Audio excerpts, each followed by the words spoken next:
ANS innervation.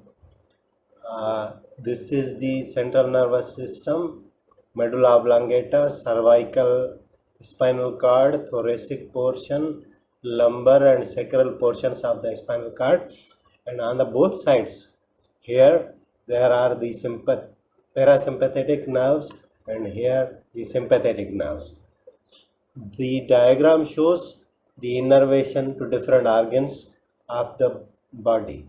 The parasympathetic nerves are innervating eye, lacrimal glands, salivary glands, heart, lungs, upper GI, lower GI, bladder, and genitals. The detailed innervation scheme is already taught to the students in the introduction of the ANS. The craniosacral name is given to the parasympathetic system. These nerves, as the students can see, are starting from the cranium, and here the nervous origin is shown to be the sacral region of the spinal cord. The cranial nerve 3, 7, 9 and 10 are originating from the brain, and the nerves supplying the lumbar plexus are shown over here to be originating from the sacral portion of the spinal cord. The cholinergic transmission. Now this is the diagram of Lippincott.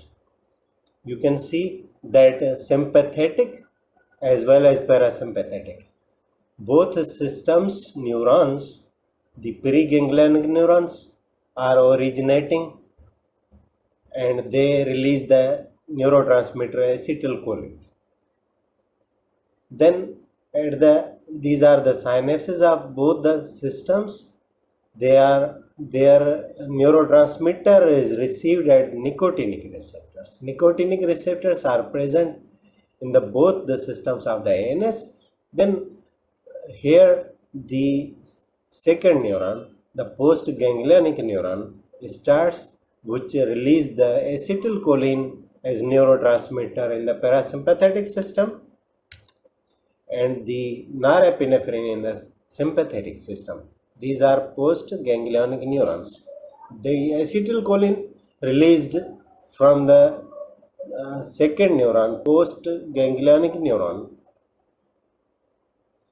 The neurotransmitter is acetylcholine, which is received at either muscarinic receptors or at the nicotinic receptors. And the skeletal muscle innervation is by only one neuron, no two neurons, no ganglia. And the adrenal medulla is supplied by only one neuron.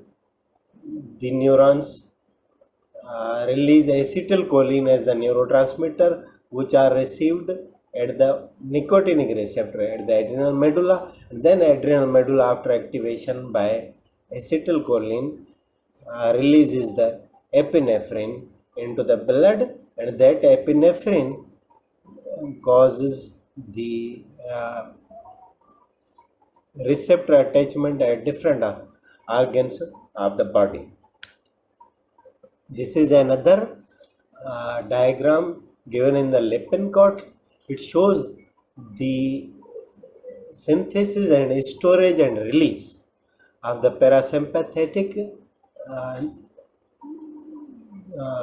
neurotransmitter in the parasympathetic neurons, cholinergic neurons.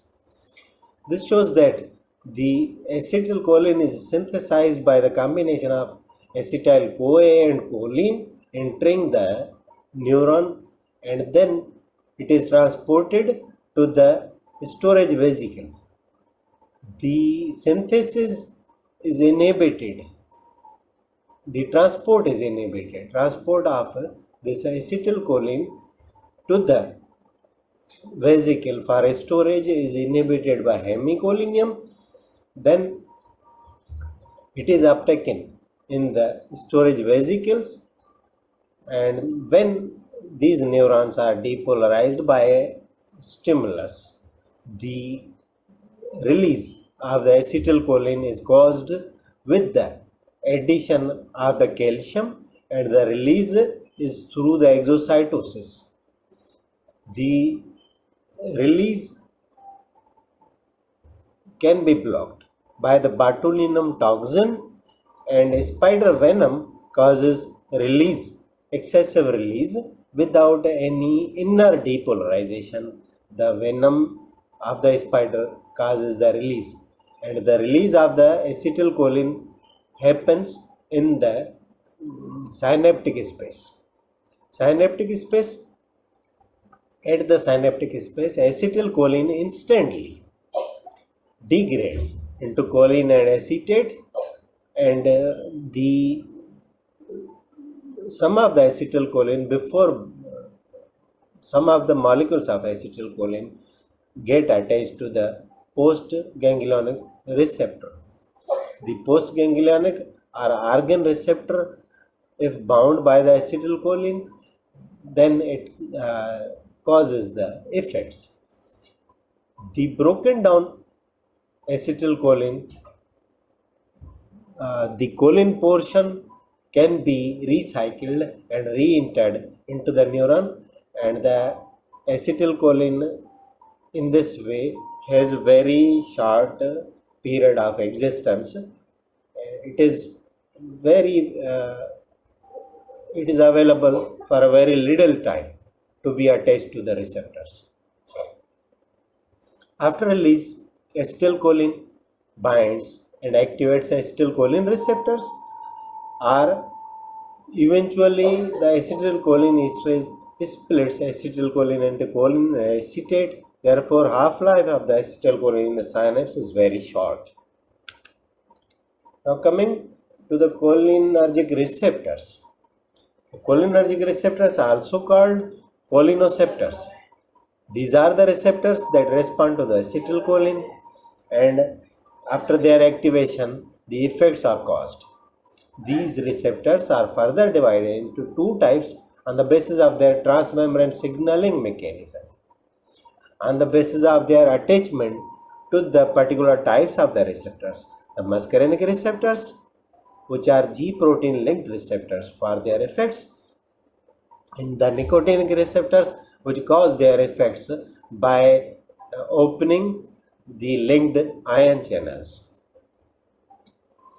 The muscarinic receptors, in addition to binding acetylcholine, also recognize muscarine, also are activated by the muscarine attachment to their receptor site. So they are called muscarinic receptors.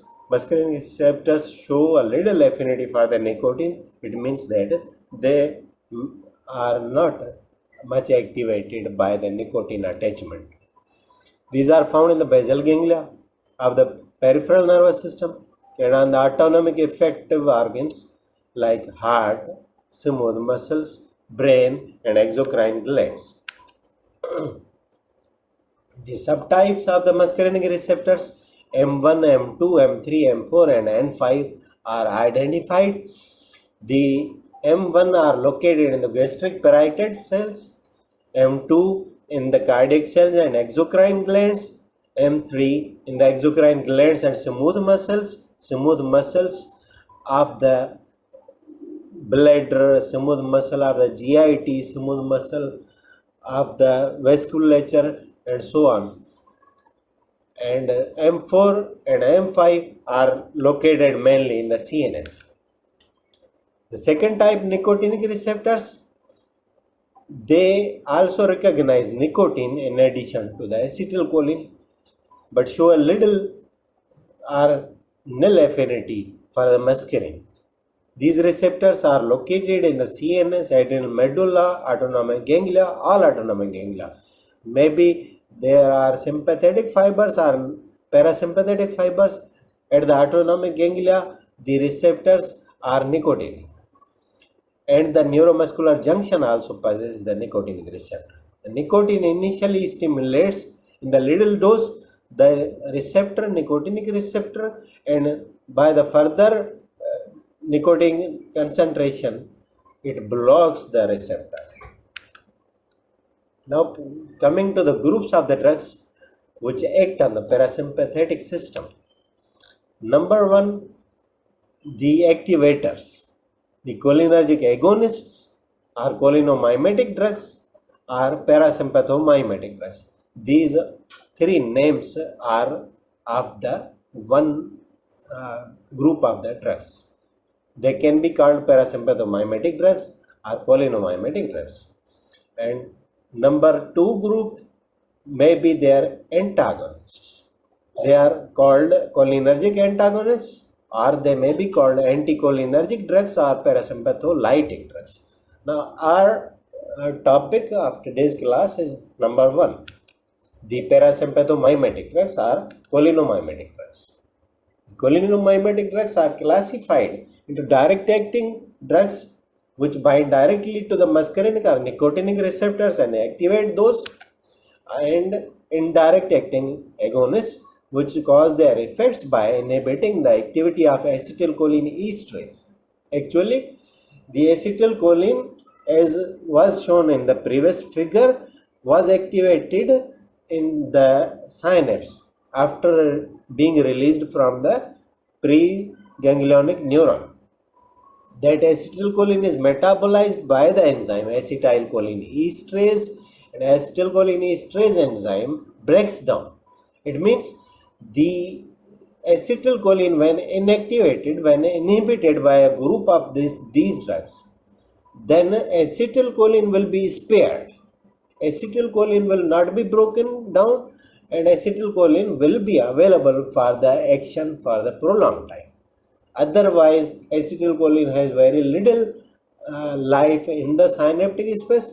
So, these drugs work as the agonists by inactivating the metabolizing enzyme acetylcholine esterase and by resulting increase in the lifetime of the acetylcholine in the synaptic space. Now, this diagram shows the types and the supply of the parasympathomimetic drugs or cholineceptor stimulants or cholinomimetic drugs.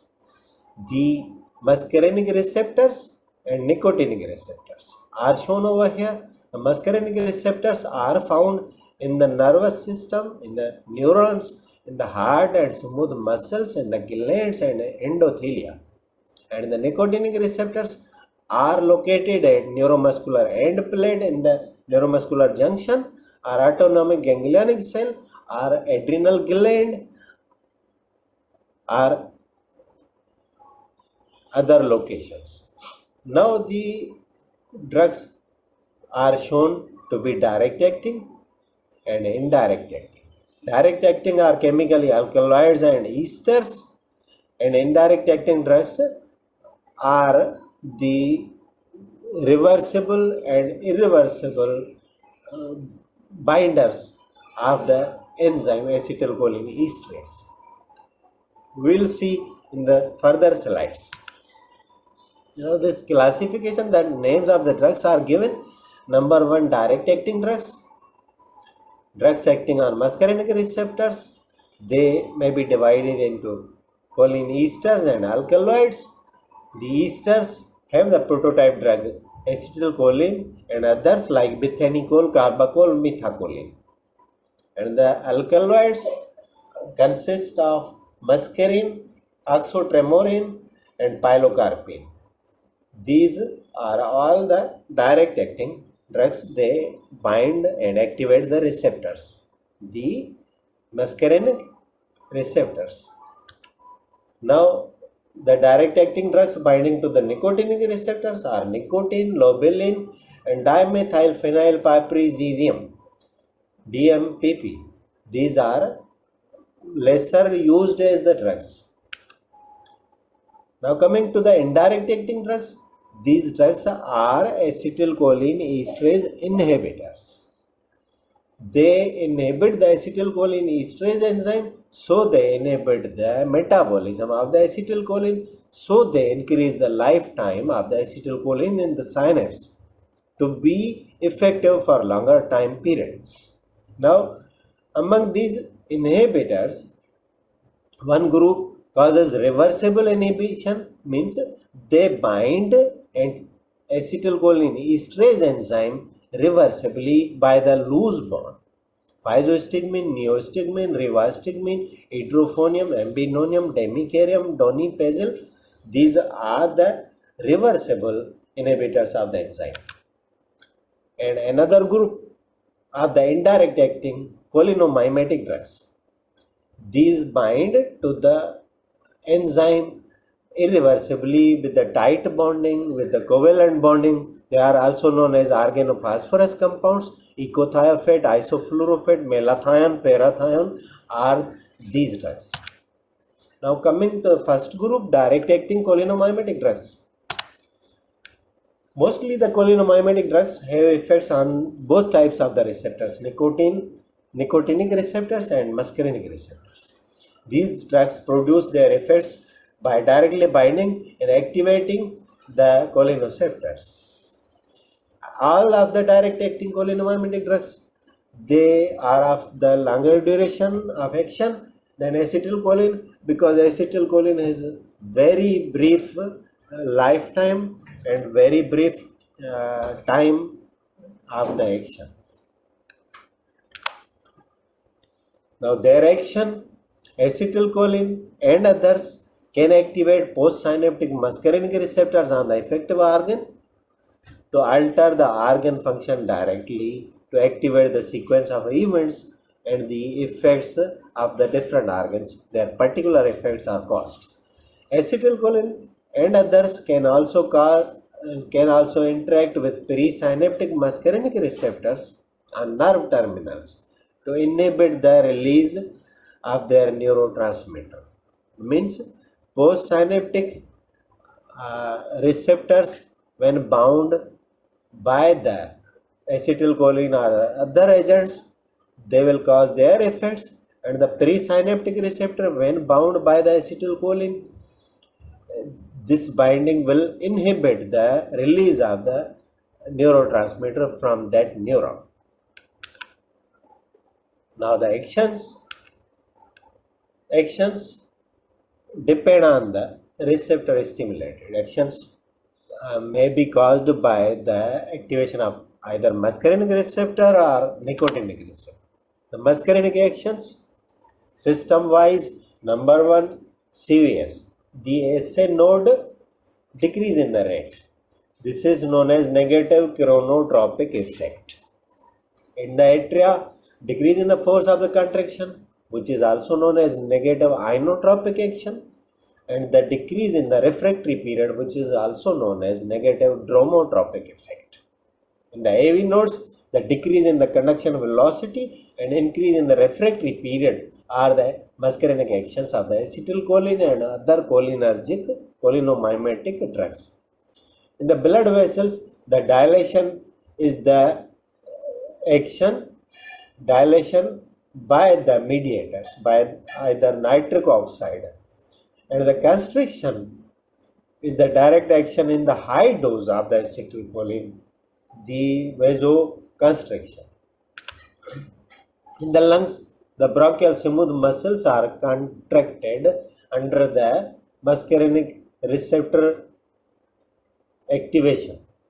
Under the muscarinic receptor activation, the bronchial glands are stimulated, their secretions are increased.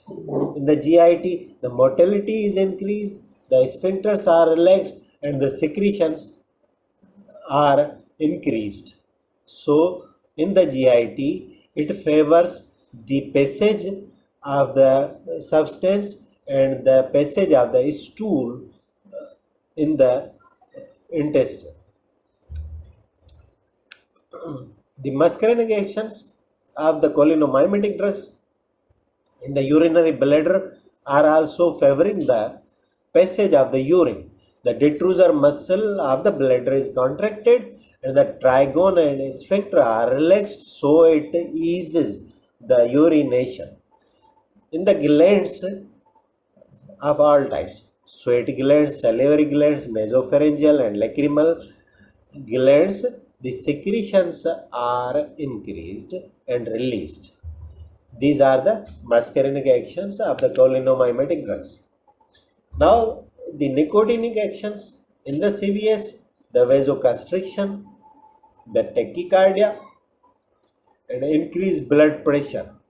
Now, the nicotinic actions involve the activation of the receptor at the ganglia, and the ganglia also are present in the sympathetic system, and the vasoconstriction, the tachycardia and increased blood pressure, these are the sympathetic actions. These sympathetic actions can be caused by the activation of the sympathetic fibers when the nicotinic receptor is activated by the binding of the acetylcholine. And in the the CNS stimulation is the initial action, which is followed by the further supply of the acetylcholine by the depression, and ADH release is another action in the CNS by the stimulation of the nicotinic receptors. At the neuromuscular junction, the muscle contraction is the action of the nicotinic receptor activation. This muscle contraction is due to the depolarization of the neuromuscular junction, followed by the further dosing by neuromuscular blockade. In the GIT, increased tone and increased peristalsis is the parasympathetic dominant effect of the nicotinic receptors. And in the glands, the increased bronchial and salivary secretions are the nicotinic receptor activation effects. Now, this diagram shows the actions in the different organs of the ANS. The both subdivisions of the ANS and the bold actions are of the sympathetic system, and the lighter actions are shown of the parasympathetic system. The salivary glands, in the salivary glands, the copious and watery secretions are increased. In the heart, rate and contractility is decreased. In the GIT, increased muscle motility and tone. In the genitalia, the relaxation of the uterus in the females, and the blood vessels, there is no dominant action, no significant action of the parasympathetic stimulation. In the eye, the contraction of iris sphincter and eye muscle of the iris pupillae, constrictor pupillae contracts, and the contraction of the ciliary muscle, which leads to the accommodation of the lens for near vision. In the trachea, the parasympathetic activation causes the constriction and increased secretions. In the ureter and bladder, the contraction of the detrusor, relaxation of the trigone and sphincter, and the male genitalia, it stimulates erection. Now, the side effects. With the normal dose, the direct acting cholinergic drugs cause the increased bronchial and salivary secretion. With the overdose of these drugs, they cause nausea, vomiting, diarrhea, salivation, sweating, cutaneous vasodilation, and bronchial constriction. And the antidote of this type of the toxicity, if there is the atropine and its congeners, atropine and its group drugs are the anti-muscarinic drugs. Now, coming to a little description of the particular drugs. Number 1, the prototype drug acetylcholine. It is a quaternary ammonium compound. Therapeutically, it is of no importance because it is rapidly inactivated by the acetylcholine esterase in the synapse and gets no time for the action. It is only used as miotic in cataract surgery, where it causes a strong contraction of the iris muscle. Its actions, as shown earlier, are decrease heart rate and cardiac output, decrease blood pressure as a result of vasodilation, increase GI motility and GI secretions, increase salivary secretions, contraction of smooth muscles of the uterus, increase bronchiolar secretions, and marked pupil constriction.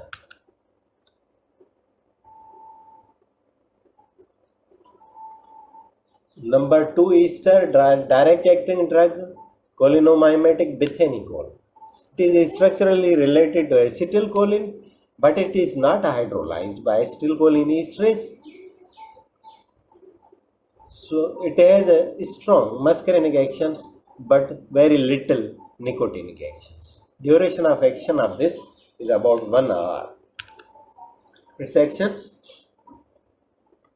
in the majority are on the smooth muscles of the bladder GIT, and the actions include increased intestinal motility, stimulation of the detrusor muscle of the bladder, which results in the expulsion of the urine.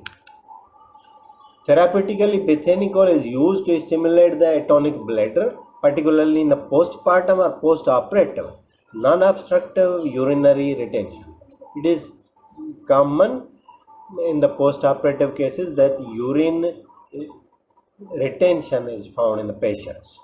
Postoperative abdominal distension and reflux esophagitis are the therapeutic use of bethanycol. Side effects like hypotension, sweating, salivation, flushing, decreased BP, nausea, abdominal pain, diarrhea, and bronchospasm. These are actually the side effects of all the drugs of this group. Bethanycol is contraindicated in asthma, coronary insufficiency, and peptic ulcer due to its actions. Carbachol is another direct-acting cholinomimetic muscarinic receptor agonist. It is ester of carbamic acid, and it is also not hydrolyzed by acetylcholinesterase. It has got both muscarinic as well as nicotinic activities. Duration of action is about 1 hour also of this. Its actions, major effects on CVS and GIT due to its ganglion stimulating action. It may first stimulate then depress these systems. It causes release of epinephrine from adrenal medulla by nicotinic actions because of its ability to activate the nicotinic receptor present on the medulla. In eye, it causes miosis like the other drugs of this group. Therapeutically, it is used rarely due to high potency and relatively longer duration of action. It is only used in eye therapeutically as miotic to cause contraction of the pupil, to decrease intraocular pressure, and in some cases of glaucoma treatment. It has got little or no side effects on ophthalmological use, and in the systemic use it is not recommended. Pilocarpine, the alkaloid direct acting muscarinic agonist. It is not hydrolyzed by acetylcholinesterase. It has got the muscarinic activity, meiosis, contraction of ciliary muscle. The contraction of ciliary muscle will cause the near vision accommodation and the spasm of accommodation. The increased secretions, sweat glands, tears, lacrimal glands, and salivary glands. Therapeutically, pilocarpine is used in the emergency management and in the long-term treatment of the glaucoma. It is drug of choice in the emergency because it decreases intraocular pressure. Adverse effects: it can enter the brain and causes the CNS disturbances. It stimulates profuse sweating and salivation. Now coming to the indirect acting drugs, reversible and irreversible. Number one, reversible anticholinesterase.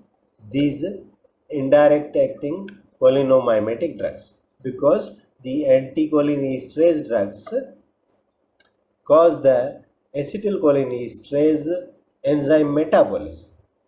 So this enzyme becomes inactivated, and the acetylcholine itself, when released, is not metabolized, and its life increases for the availability of its actions. Enzyme acetylcholinesterase is located both pre and post synaptically in the nerve terminal. It specifically cleaves acetylcholine into choline acetate, and anticholinesterase drugs may be reversible, may be non-reversible. They increase the lifetime of the endogenous acetylcholine at the cholinergic nerve endings, resulting in the accumulation of the acetylcholine in the synaptic space. Its life increases, and it will be available for more time to cause the actions. It shows, this diagram shows the actions, site of action of these drugs. The reversible anticholinesterases, physostigmine, neostigmine, edrophonium, are mentioned over here. They block the enzymatic degradation of the acetylcholine into acetate and choline. Coming to the drugs, anticholinesterases, the reversible one, physostigmine. It is an alkaloid and a tertiary amine. Chemically, it has wide range of actions because it stimulates both muscarinic as well as nicotinic sites of the ANS. It also stimulates the nicotinic receptors of the neuromuscular junction. It can cross blood-brain barrier, therefore it is effective in controlling CNS manifestations of anticholinergic drug overdose and the tricyclic antidepressants. Its duration of action is about 2 to 4 hours. The adverse effects of physostigmine are bradycardia, paralysis of skeletal muscles, convulsions on high doses, and toxicity may cause the respiratory failure as well. The available preparations of physostigmine are physostigmine sulfate ointment or physostigmine salicylate eye drops for glaucoma, and the oral preparation is also made.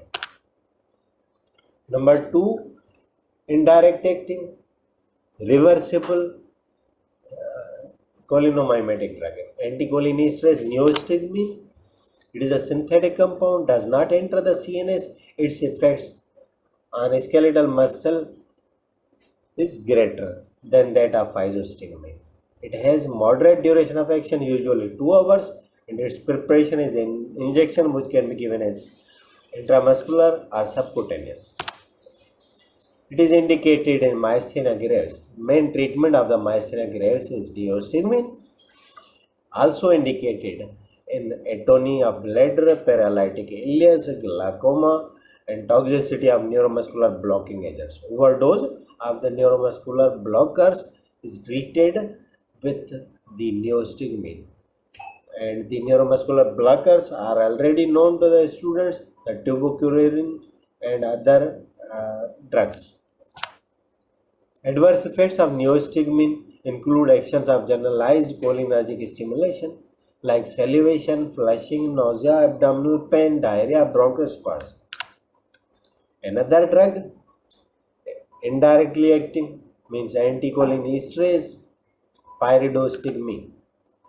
It is another cholinesterase inhibitor that is used in the chronic management of myasthenia gravis.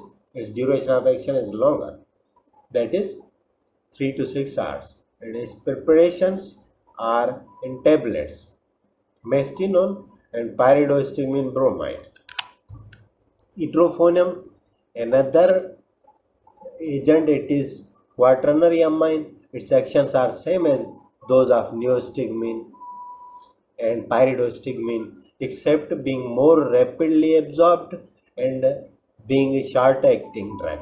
Its duration of action is only 10 to 20 minutes, and it has a selective action on skeletal muscles, and that's why, due to its shorter duration of action, it is used in the diagnosis of myasthenia gravis It is preferred for the diagnosis because of being short-acting. IV injection leads to a rapid increase in muscle strength, so it also helps in the diagnosis. Adverse effects: excessive drug may produce cholinergic crisis.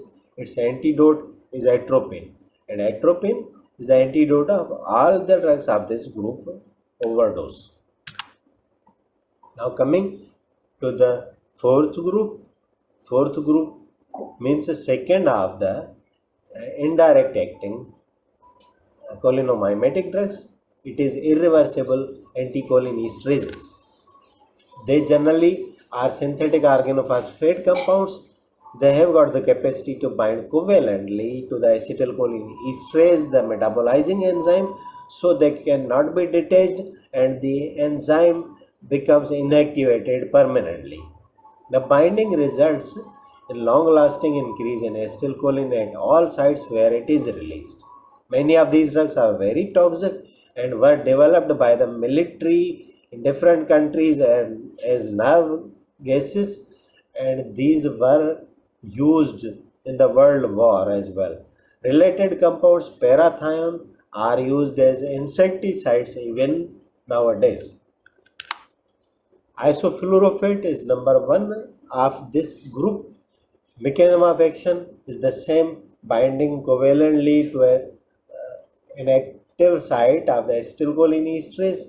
With this binding, enzyme is permanently inactivated, and restoration of the enzyme activity will require the synthesis of new enzyme molecules, and the inactivated enzyme molecules will be inactivated forever.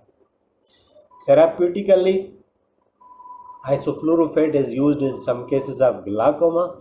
Its adverse effects are generalized cholinergic stimulation, paralysis of motor function, may be causing breathing difficulty, the convulsions, and the reversal of these actions may be caused by the high doses of atropine, which is taken as antidote. Ecothiophat, the second of this group, is rarely used therapeutically in some glaucomas. Its side effects are the same, almost same: meiosis, increased bronchial secretions, profuse sweating, increased lacrimation, anorexia, vomiting, diarrhea, anxiety, and bradycardia. And treatment is again with the atropine or the pralidoxime. The pralidoxime serves to rejuvenate the enzyme. It causes the high availability of the active enzyme, not inhibited. The enzyme, I mean the acetylcholinesterase enzyme, which is bound in and inactivated permanently by the agents of this group. Now, clinical pharmacology of the cholinomimetic drugs taken by the diseases. Number one, glaucoma, which may be primary or secondary, and primary glaucoma may be angle closed glaucoma and open angle glaucoma. And the treatment of glaucoma, the cholinomimetic drugs, direct agonists, pilocarpine, methacholine, carbachol are used, and cholinesterase inhibitors, the indirect acting drugs like physostigmine and dimecarium, ecothiophat, isoflurofate. These drugs are from the cholinomimetic drugs are used in the treatment of glaucoma. In the glaucoma treatment, we may use the other drugs from other groups like epinephrine, beta-adrenergic blockers, carbonic anhydrase inhibitors, or the prostaglandin analogs. They are used these days. The other diseases of the eye, like accommodative estropia, is also being treated by the cholinomimetics, and this disease is characterized with strabismus caused by the hypermetropic accommodation error. In the disease of the GIT and urinary tract, number one is the post-operative ileus, in which the atony or paralysis of the GI smooth muscle is caused following the surgical manipulation. Bethanecol is given orally in this condition, and other cholinomimetic direct acting drugs are also used. The congenital megacolon or number 3 urinary retention are the other indications of the cholinomimetic drugs. Urinary retention may be post-operative, maybe postpartum, or maybe secondary to spinal cord injury or disease like neurogenic bladder. Number 3, the disease of the skeletal muscle paralysis, the myasthenia gravis. In the relief of this disease, in the treatment, we use the neuromuscular junction activators. The neuromuscular junction activators are reversible anticholinesterase used mainly. Myasthenia gravis actually affects a skeletal muscle neuromuscular junction. It is an autoimmune disease that produces antibodies which decrease the number of the functional nicotinic receptors on the postjunctional end plates. And in this disease, the weakness, fatigue, ptosis, diplopia, difficulty in speaking and swallowing, and extremely weakness, and maybe in the end stage the respiratory paralysis is found, and we use the cholinomimetic indirect acting drugs, anticholinesterase, which are reversible anticholinesterase.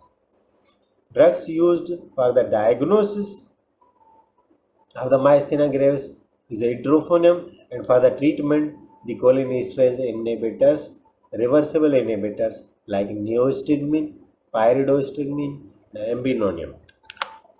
In the heart disease, we treat supraventricular tachycardia. We had used hydrophonium in the past, but now the hydrophonium is replaced by the other drugs. And finally, the antimuscarinic toxicity is treated. The atropine poisoning, which is lethal in children, causes prolonged behavioral disturbances in adults. The muscarinic block also results from overdose of the tricyclic antidepressant, and we used to treat this muscarinic blockade due to the antimuscarinic drug overdose. We treat with the physostigmine mainly, and the other agents may be used. And that's all for today's class.